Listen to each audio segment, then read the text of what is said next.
Hello दोस्तों। लक्ष्य group आरा जिला में आपका स्वागत है। तो चलिए आज हम लोग साइंस के एक नया टॉपिक पादप उत्तक के बारे में अध्ययन करेंगे, जो कि एग्जाम के दृष्टि से ये टॉपिक काफी महत्वपूर्ण है। देखिए, ऊतक ऊतक किसको बोलते हैं? ऊतक किसको बोलते हैं? तो जिसका समान उत्पत्ति, संरचना एवं कार्य समान होती है, यानी समान कार्य, उत्पत्ति और संरचना वाली कोशिकाओं के समूह क्या कहते हैं? ऊतक कहते हैं। एक लाइन में याद रखिएगा कि कोशिका के समूह को क्या कहते हैं? ऊतक कहते हैं। कोशिका के समूह को क्या कहते हैं? ऊतक कहते हैं। अब देखिए, ऊतक पादप ऊतक पादप ऊतक दो प्रकार का होता है। एक होता है मेरिस्टेमेटिक टिश्यू, एक होता है परमानेंट टिश्यू। याद रखिएगा कि पादप ऊतक दो प्रकार का होता है। एक होता है विभाज्योतक ऊतक, जिसको मेरिस्टेमेटिक टिश्यू बोलते हैं। एक होता है अस्थायी ऊतक, यानी परमानेंट टिश्यू। अब देखिए, विभाज्योतक ऊतक यानी मेरिस्टेमेटिक टिश्यू, ये क्या होता है? ये सजीव होता है। याद रखिएगा कि जो विभाज्योतक ऊतक है ये सजीव होता है। जब सजीव होता है इसमें विभाजन की क्षमता होती है। याद रखिएगा कि नाम में है विभाज्योतक ऊतक, यानी इसमें विभाजन होगा। और ये कैसा है? ये सजीव ऊतक है। अब देखिए, विभाज्योतक ऊतक जो है ये तीन प्रकार का होता है। कौन कौन होता है? शीर्ष विभाज्योतक, प्रसर विभाज्योतक, एक अंतर्वेशी विभाज्योतक।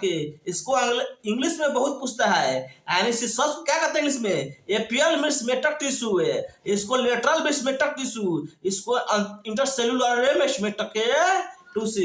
याद रखिएगा।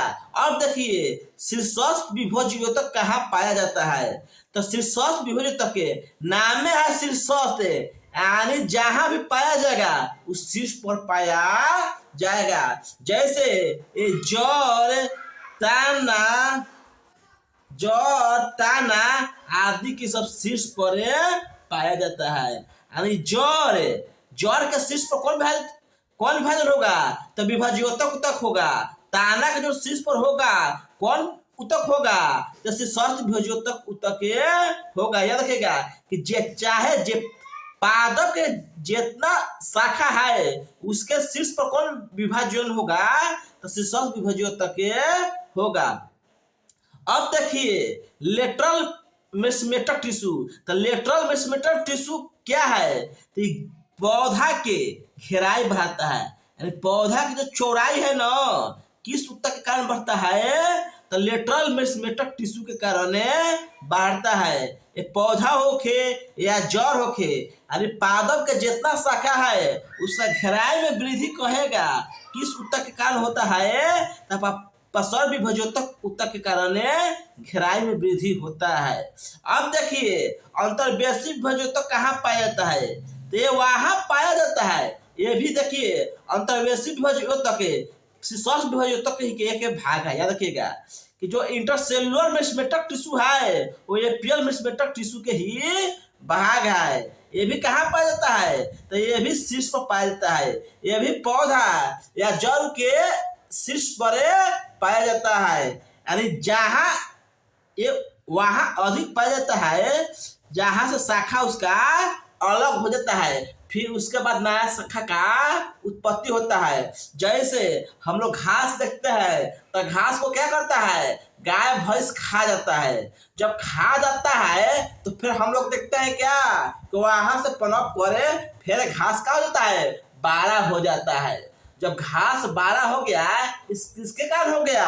तो ये तो सेलुलर मेरिस्टेमेटिक टिश्यू के कारण वो घास कटता है। जैसे हम लोग चारा काट देते हैं, गाय को खिलाने वाला चारा को हम लोग काट देते हैं, उसके बाद क्या होता है? फिर से वो बढ़े जाता है। तो वहां पर कौन ऊतक पाया जाता है? तो इंटरसेल्युलर मेरिस्टेमेटिक टिश्यू पाया जाता है। यानी एक लाइन में याद रखिएगा कि इंटरसेल्युलर टिश्यू वहां पाया जाता है जहां पर गाय भैंस खा जाता है, उसके बाद जो ऊतक बढ़ता है वहां पर इंटरसेल्युलर मेरिस्टेमेटिक ऊतक पाया जाता है। अब देखिए, हम क्या बोले कि विभाज्योतक ऊतक जो होगा ये सजीव होगा। इसमें विभाजन की क्षमता होती है। इसमें विभाजन की क्षमता क्या होती है? होती है। अब देखिए हम लोग पढ़ेंगे परमानेंट टिश्यू। नाम में है परमानेंट टिश्यू यानी अस्थायी ऊतक है। अब देखिए ये सजीव निर्जीव दोनों होता है, याद रखिएगा। हम बताए कि मेस्मेटिक टिश्यू जो होता है ओनली सजीव होता है, ओनली सजीव होता है जो, और परमानेंट टिश्यू जो होता है वो सजीव तथा निर्जीव दोनों होता है। अब देखिए नाम में है अस्थायी ऊतक है यानी परमानेंट टिश्यू, तो इसमें विभाजन नहीं होता है। नाम में है अस्थायी ऊतक है यानी परमानेंट है, इसमें विभाजन अब नहीं होगा। ध्यान रखिएगा कि अस्थायी ऊतक में विभाजन नहीं होता है, मेस्मेटिक टिश्यू में विभाजन होता है। अब देखिए अस्थायी ऊतक दो प्रकार का होता है, एक सरल ऊतक होता है, एक जटिल ऊतक होता है। याद रखिएगा कि अस्थायी ऊतक जो होता है ये दो प्रकार का होता है, एक सरल ऊतक होता है और एक जटिल ऊतक होता है। अब देखिए सरल ऊतक, सरल ऊतक किसे कहते हैं, सरल ऊतक किसे कहते हैं, तो याद रखिएगा सरल ऊतक, सरल ऊतक एक ही प्रकार की कोशिकाओं के बना होता है। जो ऊतक एक ही प्रकार के, जो ऊतक एक ही प्रकार के कोशिका के बना होता है उसे सरल ऊतक कहते हैं, और जो ऊतक एक से अधिक प्रकार के कोशिकाओं के बना होता है उसे जटिल ऊतक कहते हैं। नाम है सरल ऊतक, नाम है सरल ऊतक।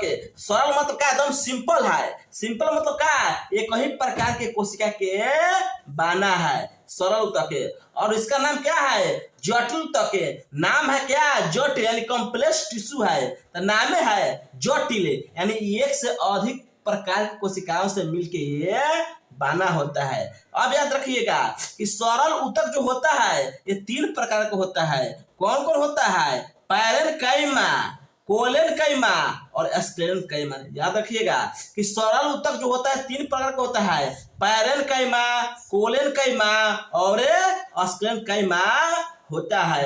अब देखिए हम क्या बताएं कि अस्थायी ऊतक सजीव तथा निर्जीव दोनों होता है। ये बहुत इंपॉर्टेंट क्वेश्चन होता है कि कौन सजीव है और कौन निर्जीव है। जो पैरेन्काइमा है ये सजीव है, याद रखिएगा कि पैरेन्काइमा है सजीव है यानी ये जीवित है। पैरेन्काइमा और कोलेन्काइमा जीवित है और स्क्लेरेन्काइमा का है ये निर्जीव है। याद रखिएगा कि पैरेन्काइमा और कोलेन्काइमा ये जीवित है और स्क्लेरेन्काइमा क्या है, ये मृत है यानी ये निर्जीव है।